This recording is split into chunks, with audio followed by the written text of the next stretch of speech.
What's good, guys? Raging Jamasian. I want to thank you guys so much for coming back to my channel. Welcome back to another news story I got. If you're new to the channel and you happen to like what you see tonight and you have not yet subscribed, go ahead and hit that subscribe button. Also, give this video a thumbs up. Right next to that subscribe button, there's a stupid little notification bell. Go ahead and hit that notification bell. That way you guys can be updated on any kind of videos that I upload in the future. So today what we're going to be talking about is we're going to be talking about two separate tragic incidents that happened within a 48-hour period. With that said, let's go ahead and get to the first story. On May 7th, 2023 in Lake Elsinore, California, Lake Elsinore Sheriff's Department responded to a call of medical aid needed at the 33,000 block of Jameson Street, which is on the north side of the lake. Upon arrival, responding deputies found a male victim suffering from gunshot wounds. And despite life-saving efforts, unfortunately, the victim died at the scene. At this point, his age and identity have not been released until the notification of next of kin. So at first, when this occurred, no suspect. But as of now, as of today when I'm filming this video, we do have somebody of interest. Here's a little picture and some info of this cat.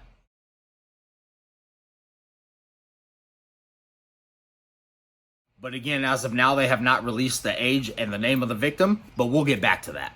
So again, at the beginning of the video, I stated that we're going to be covering two separate incidents. Here's the second one. And it's real unfortunate where I've gotten to the point where I have to make a video of two traumatizing situations within a 48-hour period. But here we go. Here's the second one. On May 8th, the very next day in Antelope, California, which is literally where I live, police responded to a victim who was shot in his vehicle and then eventually lost consciousness and rolled his vehicle into another parked vehicle. When the victim ran into the parked vehicle then ran into a homeowner's fence. He didn't roll as in flip the vehicle, he rolled as in he coasted because he was shot and he lost consciousness, rolled to a stop. That was actually caught on camera on a neighboring Ring doorbell cam. Here it goes. Unfortunately, that was Antonio after he got shot. Yvonne Guevara stated that she heard a crash when the victim's vehicle smashed into that parked vehicle, which ultimately smashed into her fence. She went out to see what all the commotion was, and that's when she saw the victim in the vehicle. She then stated to authorities that she saw no wound, she heard no gunshots, but she could clearly see that the victim was bleeding out, and he was in his quote-unquote last moments. She went on to tell authorities that he passed away right in front of her. And on that note, finally with some good police work, 3 suspects have been arrested in connection with the shooting. The suspects have been identified as 19-year-old Randall Watanabe, 23-year-old Leah Perez, and 18-year-old Oscar Silvestre. You want to see their stupid fucking faces? I mean, we truly don't, but here they are anyway.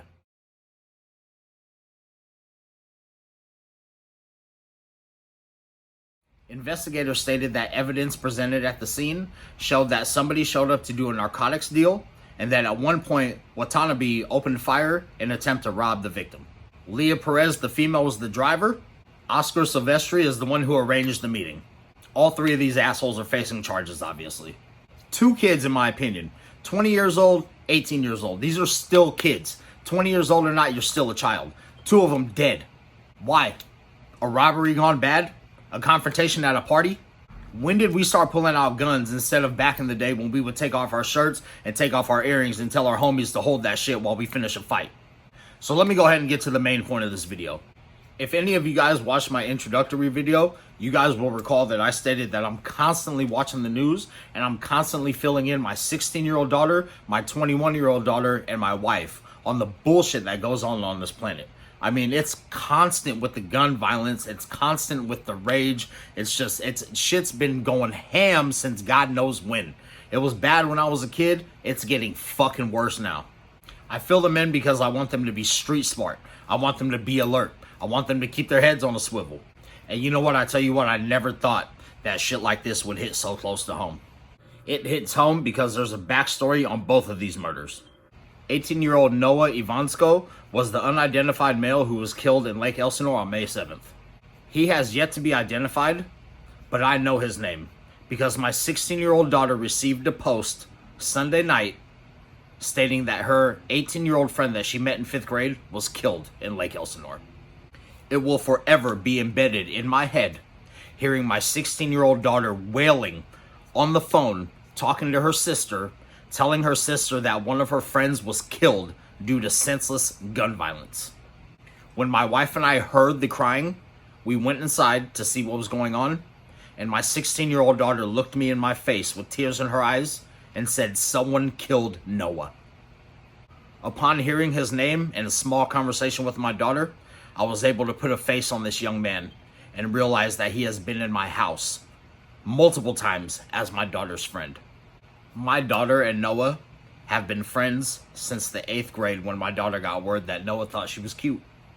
You know, typical junior high shit. Nothing came out of it other than a really good friendship. And of course, maybe with that little crush on the side. After a few years of friendship, Noah left Sac and moved back to Lake Elsinore, where he was originally from. Side note, when my oldest daughter was in Long Beach attending college for a while, my youngest daughter went out there to go visit her sister. Noah and my youngest daughter made it a point to get together when she went out there, and they ended up spending a day together.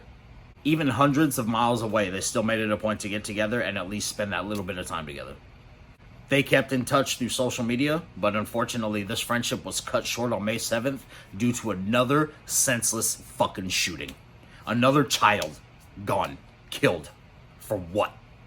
Again, they do have a person of interest. I showed the pic at the beginning of the video. If you know any information at all, reach out to the Lake Elsinore Sheriff's Department or reach out to any local law enforcement and give them any information on the death of my daughter's friend.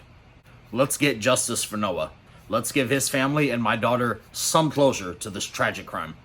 My daughter is very thoughtful, so the very next day she decided to make a candlelight vigil for Noah at his favorite skate park, which is at a park probably about 3 miles from my house. Absolutely beautiful. Take a look at these.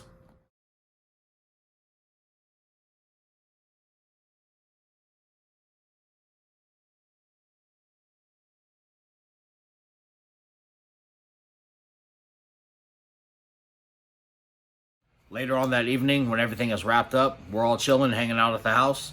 My daughter runs into the man cave, and she looks at me and tells me Antonio was killed tonight. And honestly, at this point, I'm in complete disbelief. Utterly speechless, 100%. And I'm sitting here putting 2 and 2 together, and I'm realizing that my daughter just lost her friend in Lake Elsinore, hundreds of miles away. And she just got word that another one of her friends the very next day was killed less than a few miles away. The second story that I told you guys at the beginning of this video was 20-year-old Antonio Chacon, another friend of my child, the day after Noah was killed. Here's a couple of pictures of this young man.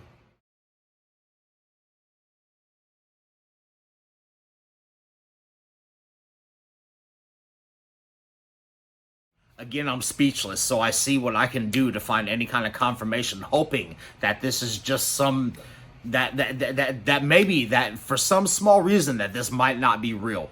So I started doing some research on my phone, and sure enough, I found a goddamn video. It's a video of Antonio rolling into a parked vehicle. Unfortunately, that was Antonio after he got shot.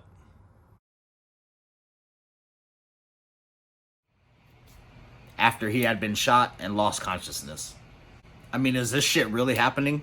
This close to home? This close to where this shit happens all the time, and now my daughter is affected by it. Not once, but twice in a 48-hour period. Along with Noah, this young man has been in my home, has been in the man cave, has talked to me, had conversations with me. My daughter and Antonio were friends. There was a small time where they dated each other for a short while. One thing my daughter mentioned about Antonio is that not one single time, like all these little fucking punks nowadays, he never disrespected her. Even after they split, that still remained the same, and he treated her no different. They continued to stay friends.